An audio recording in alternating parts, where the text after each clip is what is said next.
तथागत भाई, हम्म। कि जी। कल मेरे पास एक फ़ोन आया, वो बच्चा बीए फर्स्ट ईयर का था। अब मेरा मन हुआ कि मैं उसको रिकॉर्ड करके अपने चैनल पर लगाता, फिर मैंने छोड़ दिया, मैंने कहा जाने दो।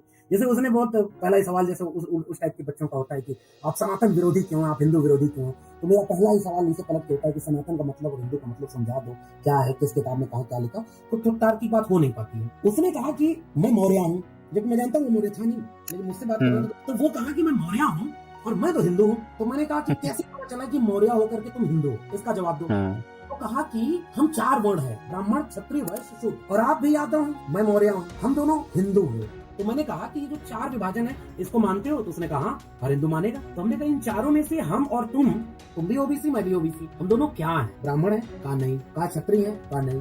हमने कहा कि वैश्य है? तो कहा नहीं। हमने कहा फिर क्या है? शूद्र है? कहा नहीं, वो भी नहीं है। हमने कहा फिर क्या है? कहा हम हिंदू हैं। तो हमने कहा इसका मतलब जितने हिंदू हैं उनको वर्ण व्यवस्था यानी 4 वर्णों का विरोध करना चाहिए। तो क्या नहीं, वो तो कर्म के आधार पर बना है ना।